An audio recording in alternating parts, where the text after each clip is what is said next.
Have you ever wondered what really happens when we close our eyes at night? What if the shadows you think are in your mind are actually watching you? In my years as a sleep doctor, I've seen patients encounter things no science can explain. Things that whisper, follow, and wait in the dark. Tonight, I'll take you into the lab, where sleep becomes far more dangerous than most dare to imagine.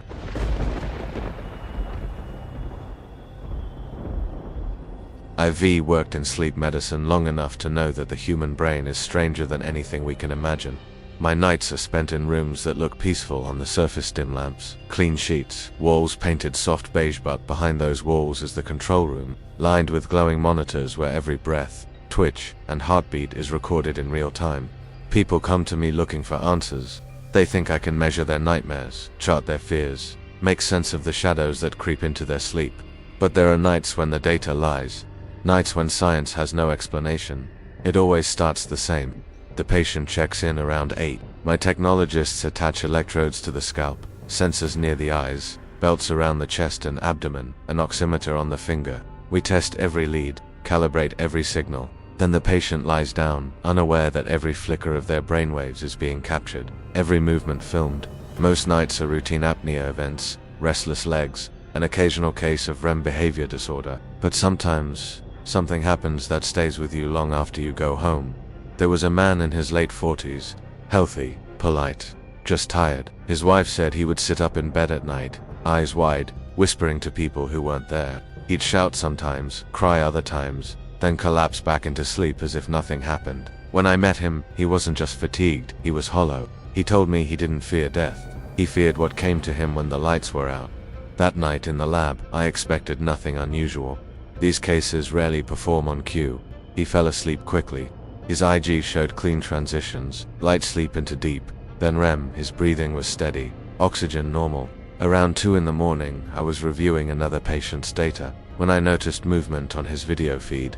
His eyelids were open, not blinking, just wide open. His pupils darted side to side, the unmistakable rhythm of REM. He was dreaming but staring straight ahead with eyes that should have been closed. Then he spoke. Not mumbling, not fragmented, full sentences. His voice was calm, almost cheerful, but the words made no sense. He said, "I know you're here, I see you, don't touch me." My technologist froze. She hadn't spoken, no one had. Yet a moment later he said, "I heard you," exactly as if he were answering her unspoken thoughts. His EEG still showed REM. He was asleep, completely unconscious. But he was talking to something in the room, something only he could see. Minutes passed. The voice changed, higher pitched, unfamiliar, like someone else was speaking through him. He laughed at responses that didn't exist. He whispered, "Stop standing there. I can feel you breathing." My technologist looked at me, pale, waiting for instruction. I shook my head. We never wake patients unless they're in danger. But my hands were sweating. The air in the control room felt heavy, too still. Then, as suddenly as it began, he stopped. His eyes slid shut. His breathing evened out. By morning, he remembered nothing. I asked if he'd ever been told he talked in his sleep. He shrugged. His wife, sitting beside him, went pale when I described the voice. She said it sounded like his sister. She had died 30 years ago. I documented the case clinically. Non-REM vocalizations, unusual pitch, no abnormal EEG findings.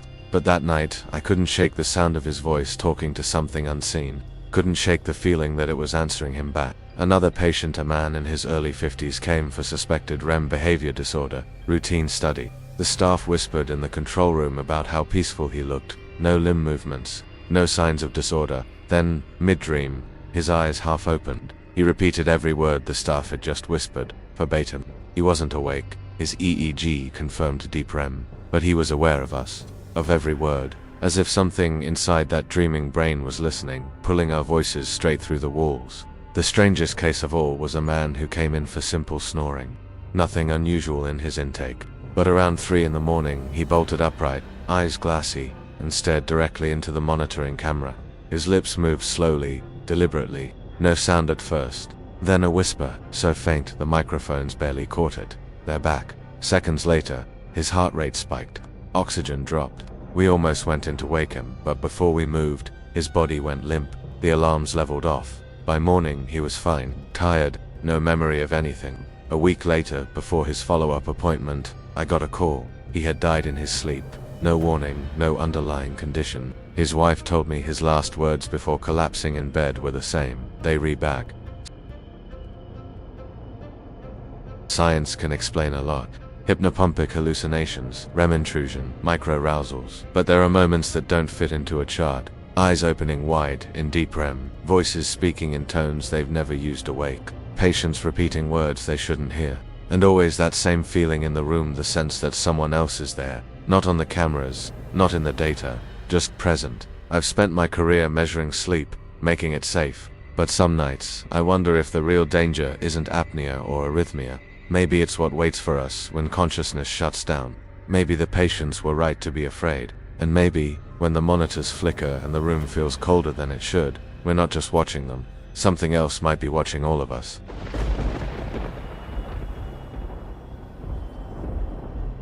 I've spent my life surrounded by wires, screens, and sleeping strangers. People think a sleep lab is dull, quiet rooms where patients snore while machines record their brainwaves. They're wrong. At night, in that dim blue glow of the monitors, you see things you wish you could forget. Every study begins the same. We wire the patient TEEG leads on the scalp to track brainwaves, electrodes near the eyes, belts around the chest and stomach, a pulse oximeter on the finger. We check every connection twice. The room is made to feel like a cheap hotel, not a hospital. A bedside lamp, a television, clean sheets. But when the door shuts and the cameras come on, it's clear they're not here to rest. They're here to be watched. One night a man in his early 50s checked in. Polite, calm, said his wife was worried because he thrashed and shouted in his sleep. She swore he sometimes spoke in another voice. He laughed it off during intake, told me she was too imaginative.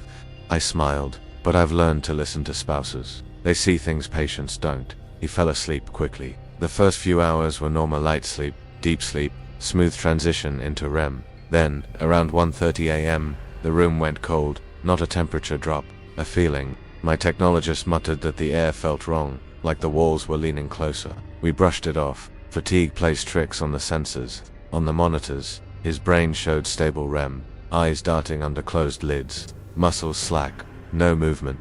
Then, without warning, his eyelids snapped open, not groggy, not confused, wide open, staring straight at the ceiling camera. His lips moved. The microphones caught a voice, but it wasn't his. Higher pitch, sharper tone. The words chilled me. You shouldn't be here. We froze. His vitals stayed steady. Heart rate normal. Oxygen normal. EEG showed deep REM. He was dreaming completely unconscious, but speaking to us. You hear me? The voice whispered. Don't watch. My technologist looked at me, pale.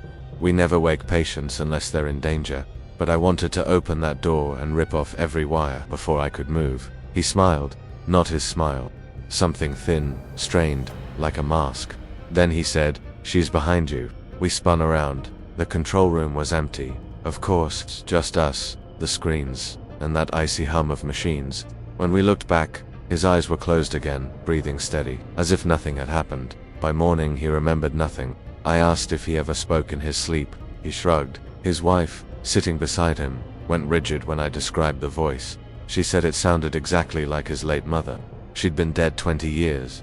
I documented it clinically. Non-REM vocalization with altered pitch. No abnormal EEG activity. No evidence of awareness. But I didn't write what I felt, that sense that someone else had spoken through him. That cold certainty we were not alone in that room. 2 weeks later, his wife called, sobbing. He had died in his sleep. No history of heart problems. No warning. She told me his last words before he collapsed were whispered, almost lovingly. She's back. I've monitored thousands of patients. I can explain apnea, narcolepsy, REM behavior disorder. I can chart every heartbeat, every breath, every flicker of brain activity. But there are things in sleep medicine we don't talk about. Cases where patients speak with voices that aren't theirs. Where they seem to hear things they shouldn't. Where they look into the camera and smile like they know something we don't. Science says it's all random misfiring neurons, dreams bleeding into wakefulness. I used to believe that. But now when I walk past an empty study room, dark and waiting for the next patient, I swear I feel eyes following me. Not on the cameras, not on the screens, in the corners, in the silence. And every time a patient opens their eyes in REM, I wonder who's really looking back.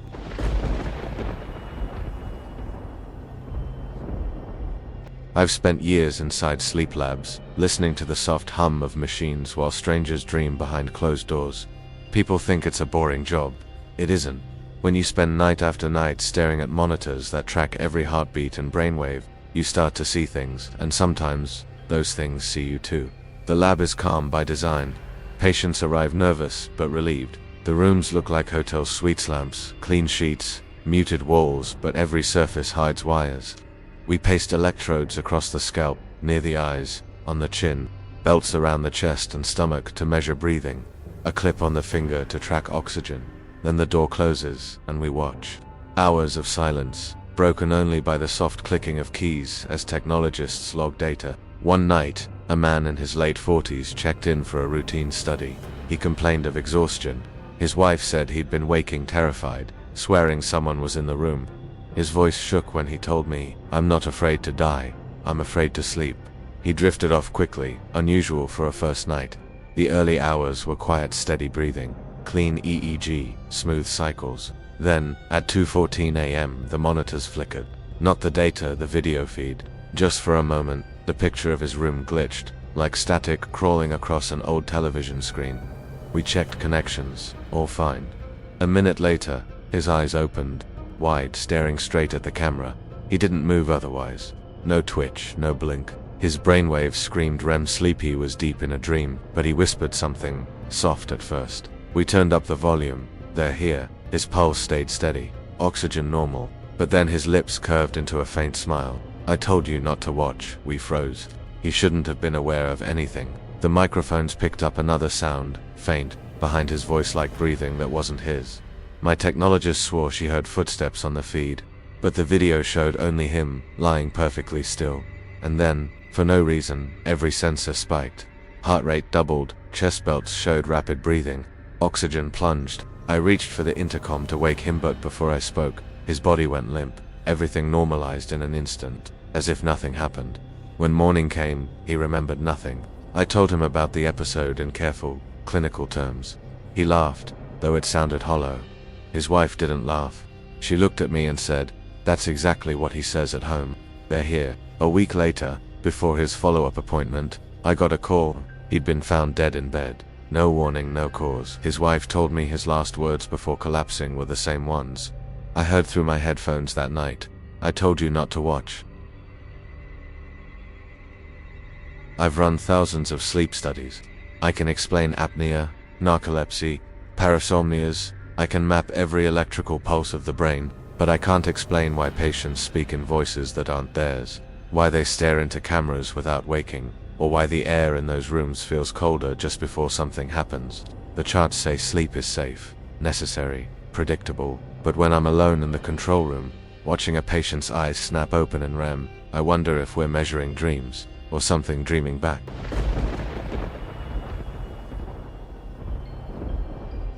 I've spent my life in darkness lit by screens, listening to sleeping strangers breathe. People think sleep labs are harmless, quiet rooms that look like hotel suites. A few wires, a night of observation. They don't see what I see. They don't hear the things that come through the walls at 3 in the morning. Every night begins the same. A patient arrives with a small overnight bag. We greet them gently, explain the process, paste electrodes to the scalp, around the eyes, under the chin. Belts go across the chest and stomach to measure breathing. A pulse oximeter clips to the finger. Every connection is tested, every signal calibrated. Then they lie down in a room staged for comfort lamps glowing warm. Clean sheets turned down, television humming softly, but the illusion is thin. These rooms aren't for rest, they're for surveillance. We sit outside, in the control room, surrounded by glowing monitors that never sleep. We watch the brainwaves spike and settle, the chest rise and fall, the heartbeat steady on the screen. Most nights are routine. Sleep apnea, restless legs, narcolepsy, but sometimes, there's something else. Something I can't chart or explain. One winter night, a man in his early 50s checked in. His wife said he'd been talking in his sleep, sometimes shouting. Once, she found him sitting upright, eyes wide, whispering to someone she couldn't see. He didn't remember any of it. During intake, he tried to make light of it, said he probably just needed a new mattress. But when I looked at him closely, I saw the deep exhaustion under his jokes. The kind that comes from more than bad sleep. He settled in quickly, unusual for a first night. Most people take hours to fall asleep under observation. His EEG showed clean patterns, no sign of disturbance. At midnight he entered REM sleep, eyes darting under his lids, muscles slack, heart rate steady. Everything looked normal. At 1:47 a.m., the temperature in the control room felt colder, not on the thermostat, just in the air. My technologist noticed it too. We glanced at each other but said nothing. On the screen the man stirred, his eyelids slid open, not groggily, not halfway, wide open. He didn't blink. His pupils darted side to side, tracking something we couldn't see, but his EEG still screamed REM. He was dreaming, completely unconscious. Then his lips moved. At first it was just a breath, too soft to make out. We turned up the volume. "Who's in here?" My technologist looked at me. Neither of us spoke. The microphones picked up only his whisper and something faint behind it, like breathing that wasn't his. He spoke again, clearer this time. "I can hear you moving." We checked the room camera. He was alone, no one near him. No sound in the hallway. His heart rate stayed steady, but the hair on my arm stood straight. Patients talk in their sleep all the time. But this didn't sound like mumbling, it sounded like conversation, like he was answering someone. Minutes passed, he began to laugh. Soft at first, then louder, a sound that didn't fit his face. My technologist reached for the intercom. I shook my head. "We don't wake patients unless they're in danger." But then he said something that made my blood run cold. "They're right behind you." The control room went silent. We both turned slowly, staring at the empty doorway. Nothing there. When we looked back at the monitor, his eyes were still open, still tracking something across the room. His pulse suddenly spiked. Oxygen saturation dropped. The belts around his chest showed rapid, shallow breathing. I reached for the door, ready to wake him. Before I could touch the handle, his vitals returned to normal, just like that, as if nothing had happened. His eyelids closed, he lay still. By morning, he remembered nothing. I told him what we'd seen carefully, clinically. He laughed, said maybe he was dreaming out loud. His wife didn't laugh, and I told her his exact words. She gripped the edge of her chair and whispered, "That's what he says at home." I documented the case in clean, neutral language, REM vocalization, transient oxygen desaturation, no abnormal EEG findings. But I didn't write down how my hands shook in that control room. I didn't write down the cold breath on the back of my neck when he said those words. A week later, before his follow-up appointment, I got a call. He'd died in his sleep. No known heart disease, no warning. His wife told me his last words, moments before he collapsed in bed, were exactly the same. "Who's in here?" I've been a sleep doctor long enough to explain almost anything: hypnopompic hallucinations, parasomnias, REM intrusion, microarousals that trick the brain into seeing figures in the dark. But there are cases where the data doesn't match the experience. Cases where patients say the same things, see the same shapes, feel the same presence standing just beyond their bed. I've heard patients describe a figure watching them from the corner of the room. I've seen their heart rate spike the instant they wake, terrified. The video feeds show nothing. The EEG shows no seizure, no abnormal activity.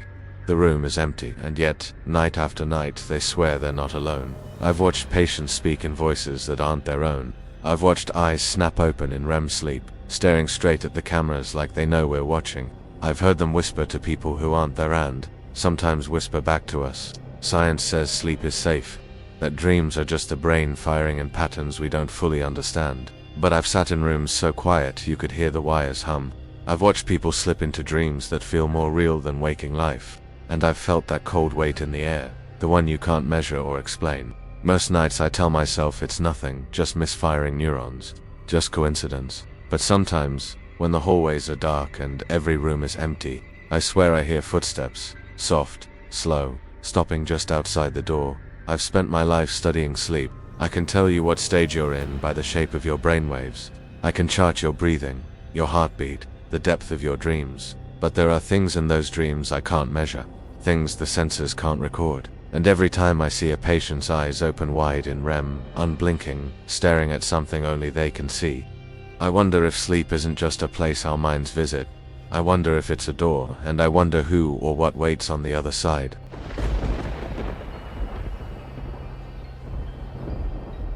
I've worked in sleep medicine for 20 years. I tell myself I've seen it: apnea so severe it stops a heart, violent parasomnias where patients attack the walls, narcolepsy so sudden people collapse mid-sentence. I tell myself there's always an explanation, but some nights that lie doesn't hold. The lab is always quiet past midnight. The hum of computers, The faint click of the air system, soft static from the video feeds. Each room is designed to feel safe: a bed with clean sheets, a nightstand lamp, nothing that screams hospital. But nothing about this job feels safe anymore. One winter night, I admitted a young woman, maybe 30. She looked like she hadn't slept in weeks. Dark circles bruised her eyes. Her voice shook when she told me why she was here. I can't dream without them. I asked what she meant. She swallowed hard, stared at the floor. When I fall asleep, someone's already there, waiting. Her husband nodded grimly. He said she'd been waking screaming, clawing at her own face. Said she begged him not to let her sleep. Said sometimes she whispered to herself, like she was answering questions only she could hear. We hooked her up. EEG leads across the scalp, belts across the chest and stomach, oxygen sensor on the finger, everything normal. She lay down and closed her eyes. I sat outside in the control room, watching her on the monitor. For the first hour, nothing unusual, light sleep, stable vitals, the faint rhythm of slow breathing, but around 1 a.m. her brain slipped into REM, her heart rate rose slightly, her eyelids twitched, and then she started to speak. At first it was too soft to hear, just breathy murmurs. I adjusted the gain on the mic. "No," she whispered, "I'm not going back there." Her body tensed. The chest belts showed rapid breathing. The IG spiked wildly, not seizure-like, just chaotic, like her brain was trying to wake but couldn't. A second voice came through. I swear it wasn't hers. Higher, thin, metallic. "You promised." My technologist's hand froze over the keyboard. "That wasn't her," she whispered. I leaned closer to the monitor. The woman's lips were barely moving, yet the words were clear. "I don't want to see you anymore," she gasped. "Please." The second voice again, closer this time, as if it was speaking right into the microphone. "You came to us." I felt cold. Not fear exactly, more like recognition. I'd heard something like this once before, years ago, from another patient who died in her sleep 2 weeks later. The woman's vitals crashed. Heart rate spiked to 160. Oxygen dropped like a stone. I grabbed the door handle to wake her, but before I could push it open, she jerked upright in bed, eyes wide, staring straight at the camera. But she wasn't awake. REM still raging, brain still dreaming, and she smiled. Not the way a person smiles. Too wide. "Too still, do you hear me?" the metallic voice asked. But this time it came from the intercom speaker, not the patient mic. My technologist yanked off her headphones. What the hell was that? I slammed the door open, rushed into the room. The woman's head turned sharply toward me, though her eyes never blinked. "Do you hear me?" she whispered again. Then her body went limp, flat against the bed. Vitals normalized instantly, like someone flipped a switch. I shook her gently. "Wake up." Her eyes fluttered open, confused, scared. What happened? By morning she remembered nothing. Not the whispers, not the voice, not the voice. She stared at me like I was standing exactly where it expected me to be. I told her what I could safely, clinically. She looked at me with hollow eyes and said, "That's the same voice that talks to me in my dreams." A week later, she missed her follow-up appointment. Her husband called, his voice breaking. She'd gone to bed and never woken up. The coroner found nothing. Perfectly healthy heart. No trauma, no drugs, just gone. I filed the case as REM parasomnia with unexplained autonomic instability. But I didn't write what I really thought. I didn't write about the way the voice came through both her microphone and our intercom. I didn't write about how I still hear it sometimes when the lab is empty and quiet, soft, just behind me, asking, "Do you hear me?" I've seen too many cases like hers to dismiss them all as coincidence. Patients whispering to people who aren't there. Patients opening their eyes mid-dream, staring into the cameras like they can see us through them. Patients speaking with voices they've never used while awake. Science says dreams are random signals. Harmless, static. But what if they're not? What if sleep isn't just rest, but a place somewhere we all go every night, whether we want to or not? I tell myself there's nothing there but neurons firing. I tell myself there's no pattern, but I can't ignore how many of these patients say the same things. They're waiting. "You promised." "Do you hear me?" When I close the lab for the night, I walk past dark rooms that feel less than empty. Sometimes I leave the monitors running, just to make sure nothing moves when nobody's inside. Sometimes I hear breathing in the control room when I'm alone. I used to think I was imagining it. Now I'm not so sure. Last week I stayed late to finish reports. The building was silent. I swear I heard someone whisper behind me. I spun around, nothing there. But the monitors in room 3 flickered on by themselves. No patient inside, just an empty bed. And through the speakers, soft as a sigh, "Do you hear me?" I shut the system down, but I know it doesn't matter. I hear it now in the parking lot, in my own bedroom, even when I'm awake. I've spent 20 years studying sleep. I know every stage, every signal, every anomaly. I can chart your heartbeat, your breathing, your dreams. But there are things in those dreams I can't measure. Something out there is watching us when we close our eyes. Something that waits until the body is still, the mind open, and the wires humming. Something that doesn't want to be studied. And if you stay in this field long enough, you'll hear it too. Do you hear me? Sleep is supposed to be safe. But after everything I've witnessed, I'm not sure it ever is. The corners of the room, the whispers, the figures, they might be closer than you think, waiting for the moment you close your eyes. If you think you're brave enough, follow my stories and subscribe, because the next patient's nightmare could be yours.